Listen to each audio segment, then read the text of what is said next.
വിഭീഷണ ഗീത.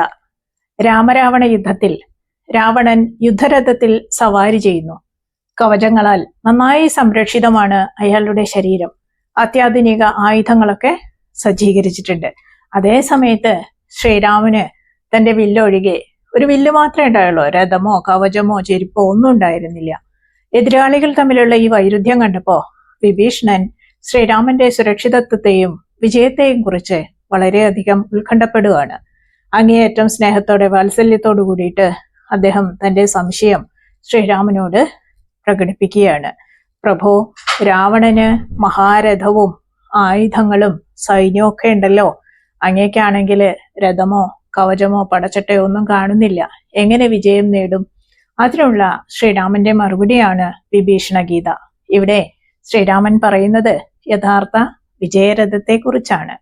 മറുപടിയായി ശ്രീരാമൻ വിഭീഷണന് ജ്ഞാനോദയമായ ഒരു പ്രഭാഷണം തന്നെ നടത്തുന്നു. ഇതാണ് വിഭീഷണ ഗീത. വിഭീഷണ ഗീത എന്ന് പറയുന്നത് രാമചരിതമാനസത്തിലെ ലങ്കാകാണ്ഡത്തിൽ വരുന്ന വളരെ പ്രസിദ്ധമായ ഒരു ഉപദേശഭാഗമാണ്. അതിലെ ഭഗവാൻ ഇങ്ങനെയാണ് പറയുന്നത്: എൻ്റെ പ്രിയ സുഹൃത്തെ, കേൾക്കൂ. ഒരാളെ വിജയത്തിലേക്ക് നയിക്കുന്ന രഥം തികച്ചും വ്യത്യസ്തമാണ്.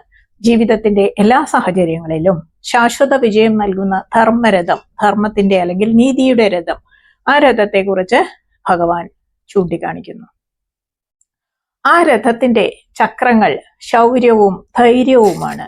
അതിന്റെ കൊടിയും പതാകയും സത്യവും സദാചാരവുമാണ്.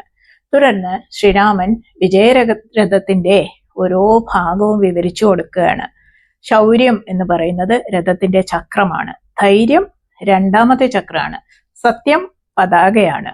ശീലം അല്ലെങ്കിൽ നല്ല സ്വഭാവം അത് കൊടിയാണ്. ഫലവും വിവേകവും ധമവും പരോപകാരവും കുതിരകളാണ്. ക്ഷമ, കരുണ, സമത്വം ഇവ കുതിരകളെ ബന്ധിക്കുന്ന കയറുകളാണ്. ഈശ്വരഭജനം എന്താ?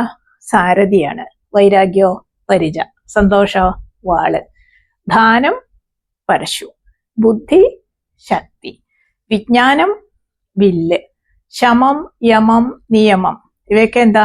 അമ്പുകളാണ്. ഗുരുവിനോടും ബ്രാഹ്മണരോടുമുള്ള ആദരവ് അതാണ് അഭേദ്യമായ കവചമാർക്കും ഭേദിക്കാൻ പറ്റില്ല. ശ്രീരാമൻ പഠിപ്പിക്കുന്നത് ഇതാണ്: വിജയം ഒരു ബാഹ്യശക്തി കൊണ്ടല്ല, ആന്തരിക ഗുണങ്ങൾ കൊണ്ടാണ് നേടേണ്ടത്. ആയുധങ്ങളും സമ്പത്തും അധികാരവും ഒക്കെ താൽക്കാലികമാണ്, തൽക്കാലത്തേക്കേ ഉണ്ടാവുള്ളൂ. എന്നാൽ സത്യം, ധർമ്മം, ആത്മനിയന്ത്രണം, ഭക്തി, കരുണ ഇവയൊക്കെയുള്ള ആൾക്കാര് അവസാനം വരെ ആരും പരാജയപ്പെടുത്തുകയില്ല. ഇത് ജീവിതത്തിൽ എങ്ങനെയാണ് നമുക്ക് പ്രയോഗിക്കാൻ പറ്റുക എന്ന് നോക്കാം. ഇപ്പൊ ബിസിനസ്സിലൊക്കെ ആണെങ്കിൽ വിജയിക്കാൻ കഴിവ് മാത്രം പോരാ, സത്യസന്ധതയും ക്ഷമയും വേണം. കുടുംബജീവിതത്തിലാണെങ്കിലോ സ്നേഹവും സമത്വവും വിജയത്തിന്റെ രഥമാണ്.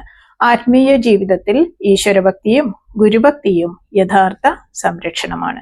ഇതിന്റെ സാരാംശം എന്താന്ന് വെച്ചാല് വിജയത്തിലേക്കുള്ള ഏറ്റവും വലിയ രഥം പുറമേയുള്ളതല്ല, ഉള്ളിലെ സദ്ഗുണങ്ങളാണ്. അതിനാലാണ് വിഭീഷണ ഗീത ഇന്നും നേതൃത്വ ജീവിതത്തിനും ആത്മീയ ജീവിതത്തിനും ധാർമ്മിക ജീവിതത്തിനും ഒക്കെ ഒരു അമൂല്യ മാർഗദർശകമായിട്ട് കണക്കാക്കപ്പെടുന്നത്. ഈ ശക്തമായ ധർമ്മത്തിന്റെ രഥം കൈവശമുള്ളവൻ മഹാനായ വീരനാണ്. ഈ ജ്ഞാനവചനങ്ങൾ കേട്ട് വിഭീഷണൻ സന്തോഷത്തോടെ ഭഗവാൻ ശ്രീരാമന്റെ പാദങ്ങളിൽ നമസ്കരിച്ച് ഇങ്ങനെ പറയുകയാണ്: ഹേ ഭഗവാനെ, കൃപയുടെയും ആനന്ദത്തിന്റെയും മൂർത്തിഭാവമാണ് അങ്ങ്. ധർമ്മരഥം എന്ന ഉദാഹരണത്തിലൂടെ ഭഗവാൻ എനിക്ക് ജീവിതത്തിനുള്ള വിലയേറിയ മാർഗനിർദ്ദേശങ്ങളൊക്കെ നൽകി. വിജയത്തിലേക്കുള്ള ഏറ്റവും വലിയ രഥം പുറമേയുള്ളതല്ല, ഉള്ളിലെ സദ്ഗുണങ്ങളാണ്. അതിനാലാണ് വിഭീഷണ ഗീത ഇന്നും നേതൃത്വത്തിനും ആത്മീയ ജീവിതത്തിനും ധാർമ്മിക ജീവിതത്തിനും ഒരു അമൂല്യ മാർഗദർശകമായി കണക്കാക്കപ്പെടുന്നത്.